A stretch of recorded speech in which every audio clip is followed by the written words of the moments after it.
चलिए नेक्स्ट इसमें theory question बनेंगे। Next topic read operation. Read operation में लिखो, सबसे पहले आता है आपका फेच वन। ये थ्योरी में 1 मार्कर में वो आना ही आना, इसमें से एक आधा मिलेगा। 1 marker question fetch one. Fetch one ये 1 रो फेच करता है रिजल्ट में फ्रॉम टेबल। मतलब जब हम ये सीक्वल की क्वेरी या समथिंग करेंगे काम में बच्चे। हाँ बच्चे बात करनी है यार, बेटे ये साइन करवा दो सारे टीचर से। जैसे नीचे से दूसरा है ना, पेन नंबर आधार नंबर के नाम से अटेंडेंस वगैरह, एनसीसी इंचार्ज तिलक सर है, म्यूजिक इंचार्ज सुनील सर है, स्पोर्ट्स इंचार्ज मनदीप सर। हाँ जी, फेच वन एक रो फेच करेगा। ये 1 मार्कर में ट्रू और फॉल्स में, मल्टीपल चॉइस में, किसी भी रूप में आएगा।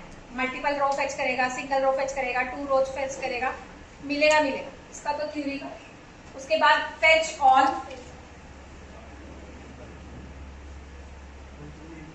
ऑल रोज फेच करेगा।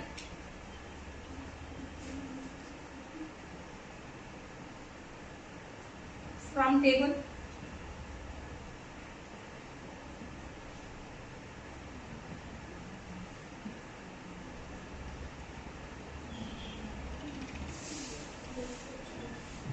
Fetch many,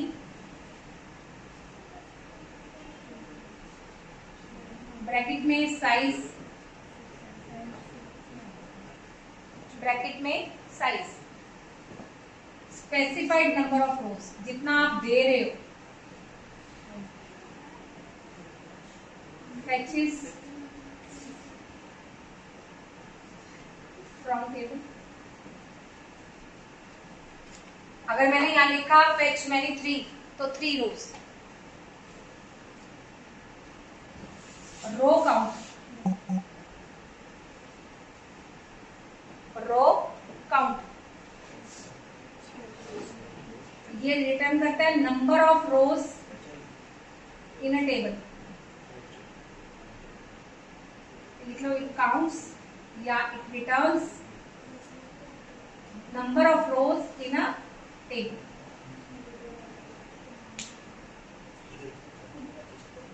row count, it counts और return number of rows in a table. ठीक है, तो 4 फंक्शन एमसीक्यू में से 1 नंबर का क्वेश्चन आपको 25 तारीख को मिलने वाला है इसमें। पेपर लीक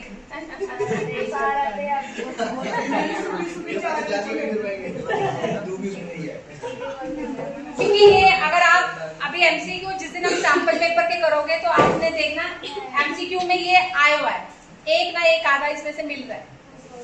ट्रू फॉल्स में मिल रहा है, एमसीक्यू में मिल रहा है, डेफिनेशन में मिल रहा है। तो फेच वन एक record, fetch all records, fetch many specified number of rows and row count total number of rows in a table. It counts और return number of rows in a table.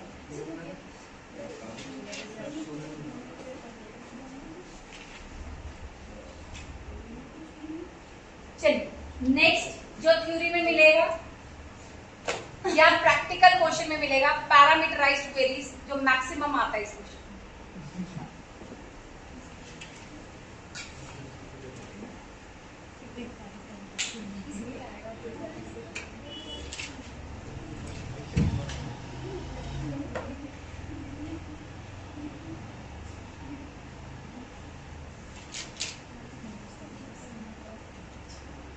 हम execute में simple query तो लिखते ही हैं, ठीक है, लेकिन simple query के अलावा जब हम रियल लाइफ में काम करते हैं तो वैल्यू डायनेमिक आती है, तो कभी स्टैटिक नहीं आती। क्या डिफरेंस बताया था स्टैटिक और डायनेमिक में?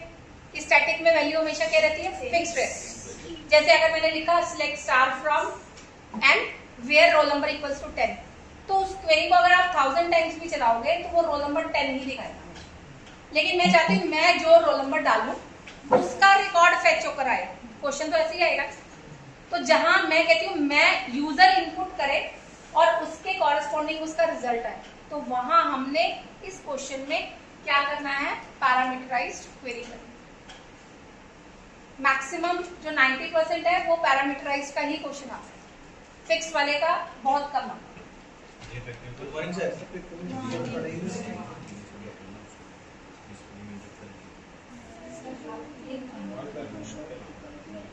मैं फ्री हूँ सर, मैं फ्री बैठी यहाँ साथ सर।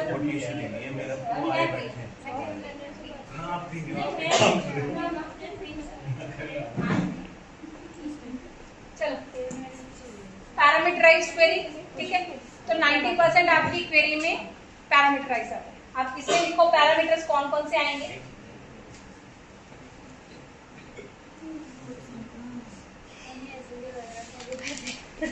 नहीं नहीं, पहली बार भी नहीं।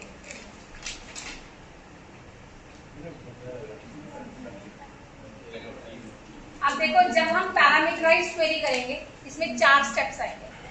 लिखो first step,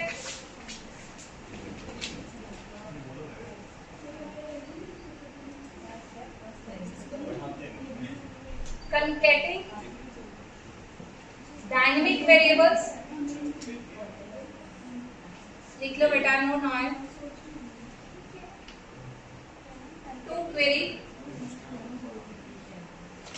in which the values are entered.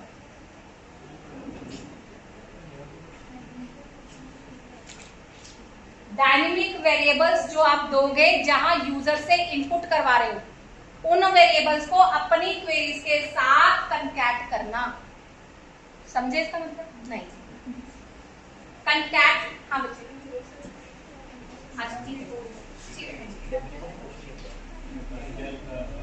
कंकैट का मतलब क्या होता है? 2 चीजों को जोड़ना। डायनेमिक वेरिएबल्स कौन से होंगे? जो हम इनपुट करवा रहे होंगे, उसको किससे जोड़ना? अपनी क्वेरी से। अब जैसे मैंने रोल नंबर लिया, इनपुट करवाया यूजर से, रोल नंबर करवाया, और डेटाबेस में टेबल में मेरे पास जो कॉलम है वो RM है।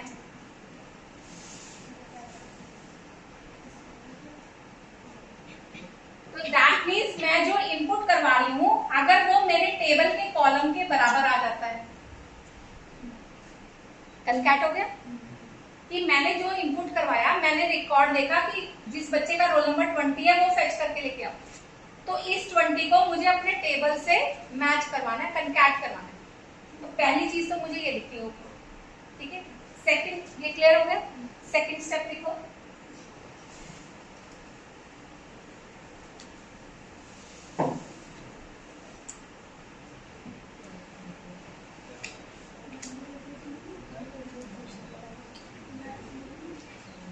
String template. हाँ जी बेटा, हाँ जी बेटा, ये हम यूजर से इनपुट करवाएंगे। इनपुट फंक्शन होता है पाइथन में, इनपुट एंड यूजर या इनपुट स्टूडेंट रोल नंबर, जिसको आपने सर्च करना है। उस सर्च को मैच किससे करवाना है? अपने टेबल से। तो उसके लिए जहां इक्वल साइन आ जाएगा, उस फर्स्ट स्टेप को क्या बोलते हैं हम लोग? कंकैटेनेशन। उसके बाद स्ट्रिंग टेम्पलेट, क्योंकि मैं कमांड लिख रही हूँ, लेकिन अगर आपने ध्यान दिया हो, एग्जीक्यूट क्वेरी में मैं डबल कोट्स लिख रही हूँ। एग्जीक्यूट क्वेरी में क्या लिख रही हूँ? Double quotes. तो वो क्या बन गया? स्ट्रिंग।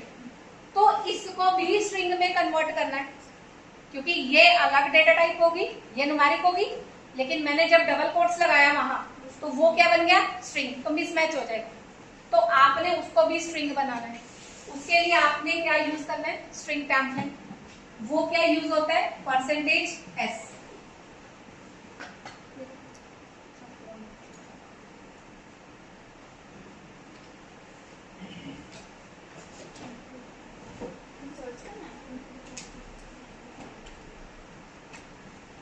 और ये जो स्ट्रिंग टेम्पलेट लगता है, इसमें ब्रेसेस कौन सी लगती है? कर्ली। कौन सी ब्रेसेस लगती है? कर्ली। तो ये 3 स्टेप हमें पैरामीटराइज्ड क्वेरी को करने के लिए यूज करना पड़ेगा।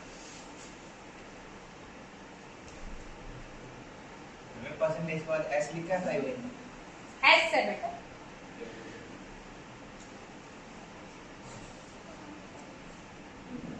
सिंपल है, सिर्फ वो स्टेप्स बताए इसलिए लिखो एक क्वेश्चन इस पैरामीटराइज्ड का, जैसे बोर्ड में आएगा।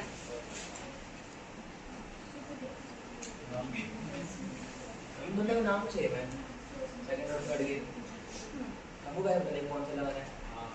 आपका डिपेंड करता है। आप मैं दोनों मेथड बताती हूँ। देखो, write a program to search a record, write a program to search a record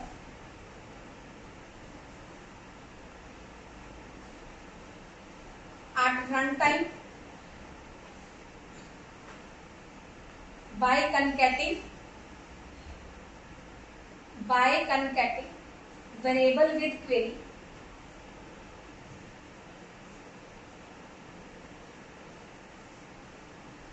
where host equals to localhost, user equals to root, password equals to space,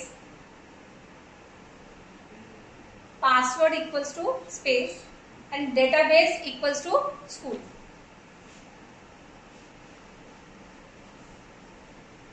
Table name is student. Table name is a student. Database school, table name is a student.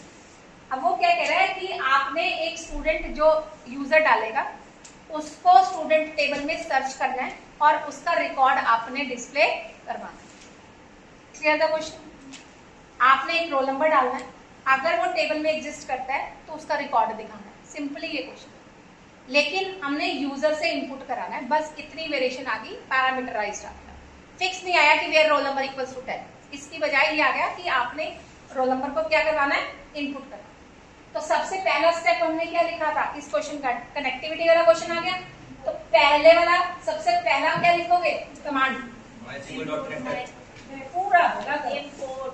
अच्छा import. हाँ, तो पहला step क्या बताया था? Import लिखो MySQL dot connector. पहला step याद हो गया, इंपोर्ट MySQL डॉट कनेक्टर। चलिए फिर सेकंड स्टेप क्या? डेटाबेस से कनेक्टिविटी, डेटाबेस ऑब्जेक्ट बनाना है। तो क्या लिखोगे? MyDB equals to MySQL dot connector dot connect. हाँ शाबाश, MySQL डॉट कनेक्टर। कमांड कौन सी, फंक्शन कौन सा आएगा? Connect bracket. सबसे पहला पैरामीटर क्या आएगा? होस्ट। होस्ट क्या दिया मैंने? Local host. Very good. Next user root. Very good. Password space. Password space. Very good. Database school.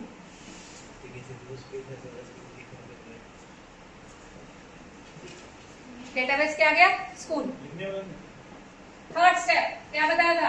क्या करेंगे? कर्सर जनरेट करेंगे। कर्सर के लिए क्या करेंगे? My cursor equals to MyDB dot cursor. अब क्वेरी इनपुट करवाने से पहले मुझे इनपुट करवाना है कि किस बच्चे को ढूंढना है। उसके लिए कमांड कौन सी आती है? आपने रोल नंबर डालना है, रोल नंबर इनपुट करवाना है। तो rn equals to input enter roll number to be searched.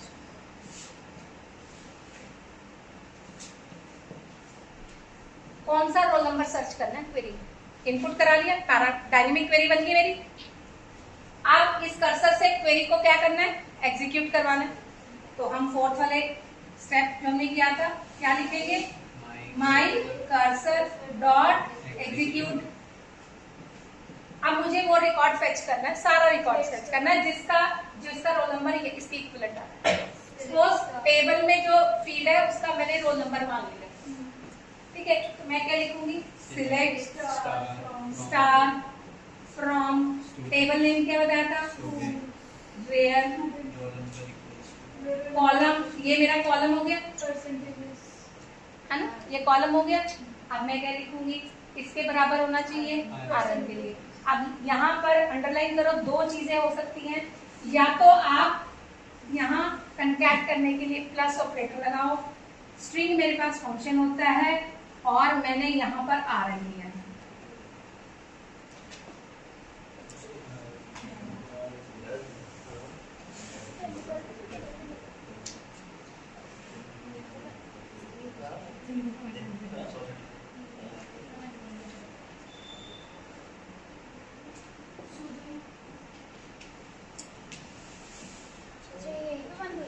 हाँ जी, या फिर अगर कर्ली ब्रेसेस पे करें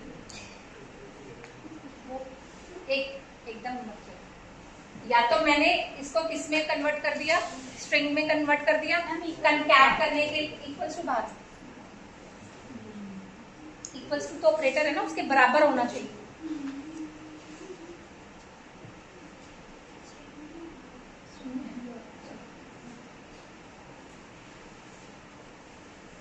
किस तरह आएगा,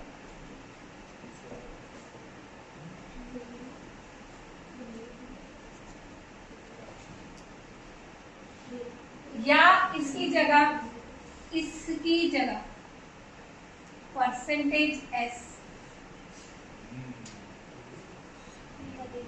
जो इजी लगता है वो करो, या तो स्ट्रिंग फंक्शन में कंकैट करके स्ट्रिंग फंक्शन में कन्वर्ट कर दिया रोल नंबर को, या परसेंटेज फॉर्मेटिंग वाला ले लिया, कौन सा, एस, क्वेरी रन होगी।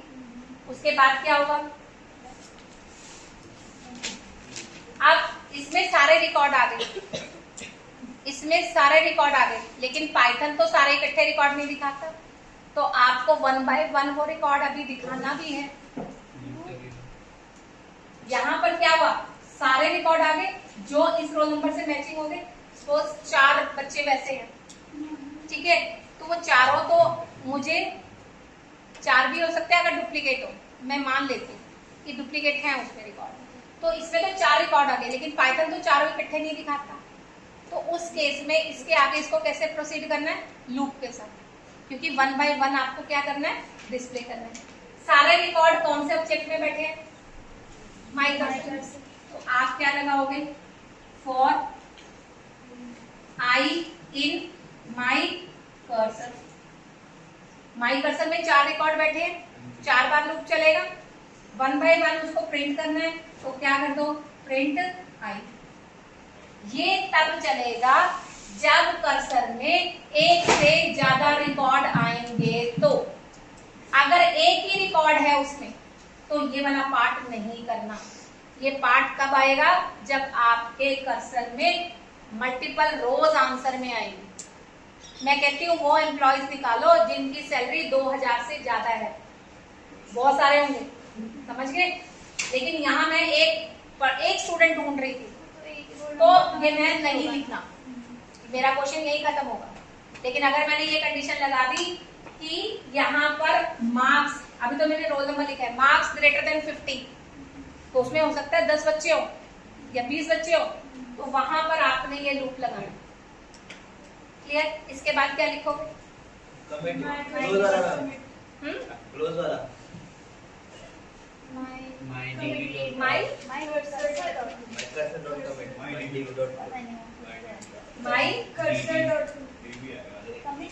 कर्सर डॉट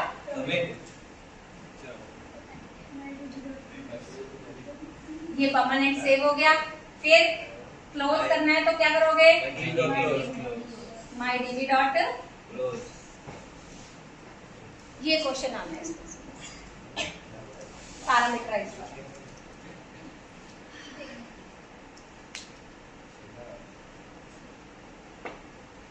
आप देखो, अगर ये आपकी नंबर ऑफ रोज आ रही है, या तो ये हो गया, जब नंबर ऑफ रोज आनी है तो ये वाला स्टेप करना है, इसको भी छोटा बता रही हूँ, लूप नहीं लगाना। वो कहता है जी फेच ऑल लगा दो,